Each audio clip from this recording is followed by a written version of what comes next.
And Danielle, we keep looking at this image of the 101 freeway. It looks like it jumped. So it's jumping. They're blocking the freeway right now. You can see just a couple of cars still, but now you can see on the other side they're starting to put squad cars out there. So this situation is developing, and it's happening into the worst kind of situation, because the fear was once it jumps the 101, a whole other area of neighborhoods will now be under evacuation orders. We do know that parts of Calabasas were under voluntary evacuation orders. I'm sure a lot of areas are going to be updating this in just the next few minutes, and we'll be checking on that. CBS 2's Candace Crone is on the freeway right now. She is live by phone. Candace, can you hear us?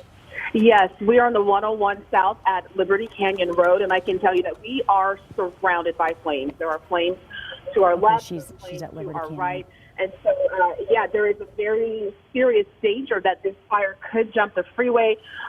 Right now, traffic is flowing normally at this time. Not a whole lot of people on the road, but still, these flames are pretty intense. We're going to set up here live very shortly. We just pulled up, but I can tell you the hillside is burning. And from what we can see, it's burning away from us. Thankfully, the embers, though, are still shooting into the air, into this neighborhood. It's very windy, even in this location as well. We're also surrounded by several fire trucks, fire engines, crews out here trying to prevent this fire from jumping the freeway. But as we can see, there are flames just chewing this brush and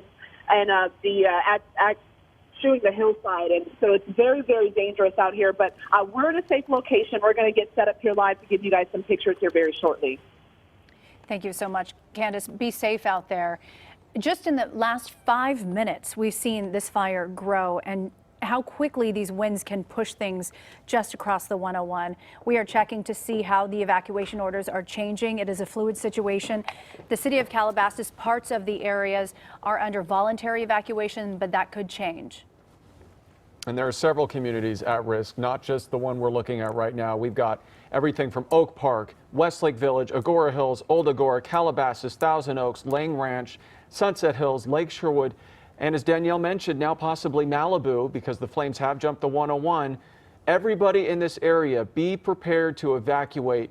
Get your belongings, pack them up, get everything you need right now, because this is a real danger. You need to be prepared. And a lot of people went to sleep last night thinking that the fire wasn't heading in their direction. And this morning, we've been watching people evacuate after firefighters knock on their doors because the flames are so close to their homes. In fact, one neighborhood where Cara Finstrom is at, there was one house on fire that's a complete loss that when they first showed up this morning, most people were sleeping in their homes. So much devastation going on. And Danielle, you keep talking about the wind. That is the biggest factor in this right now. Those winds are picking up. And I mean, you're seeing right now, you guys, just the damage these winds can do. Now, the Ventura County Public Information Officer just tweeted out that this fire has jumped the 101 freeway near Chesebro Road. So I'm not quite sure if it's jumped in two areas, but regardless, from the Old Agora area, Canaan, all the way to Lost Hills and Las Virgenes, major concern for that area right now. If you live near there, if you live on the Calabasas side of the freeway toward Malibu, I would get out. And the other problem, Danielle, you mentioned, is the terrain. It is so dry. Yeah, it is so dry. I mean, we're in the overnight hours, you guys. This is when relative humidity jumps up to 50–60%. It's in the single digits right now. The Chesebro station reporting 5% relative humidity, not just right now, but over the last several hours. And those are numbers that are going to continue to drop as the day goes on. So we are just getting into the thick of the worst of it. And you can see right there, Danielle, from Sky 2, those are homes right next to the freeway. And Look how close it is to the fire. It looks eerily quiet. You can see lights are on, but you can see how many fire engines are out there. They are stationed to provide support and to do defensive action, but it also is chilling because this is a neighborhood. It is, and people live there. People have spent decades living there. A lot of people we've spoken with this morning said they've never had to evacuate before, or the last time they remember evacuating was more than 2 decades ago. And all right, let's go back to CBS 2's Candace Crone. She is live on the 101 right now. Candace, what can you tell us?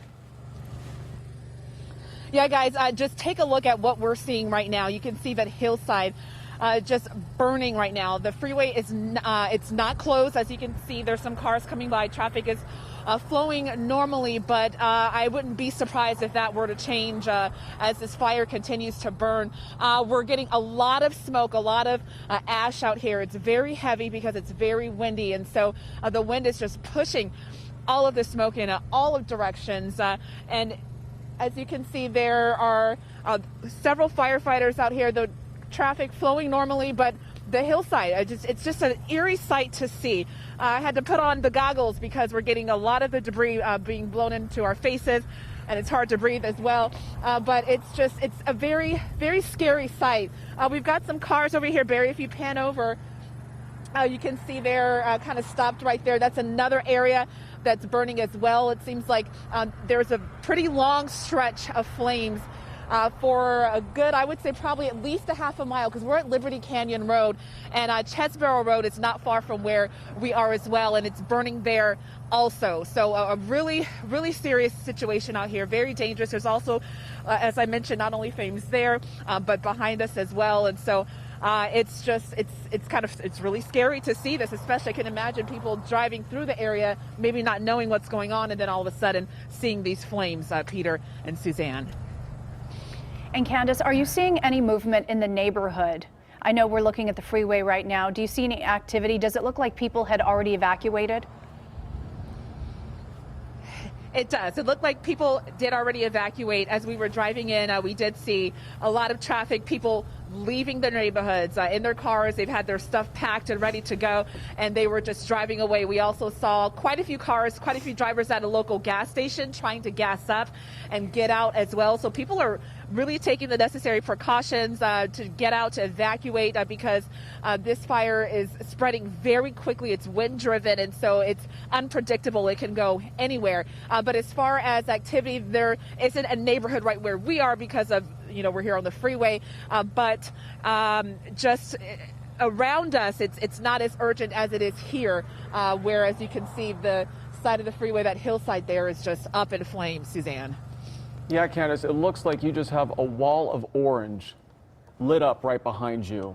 And we see, it looks like there are drivers slowing down behind you as well,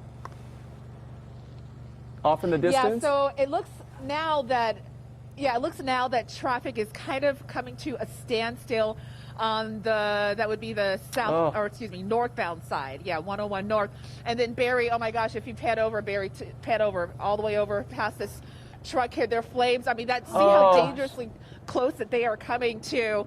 The brush is right here at the freeway. I mean, we're on the shoulder, and the brush is there, and the fire is right there. So that's how close we are. And now you can hear a chopper. I don't know if this is a fire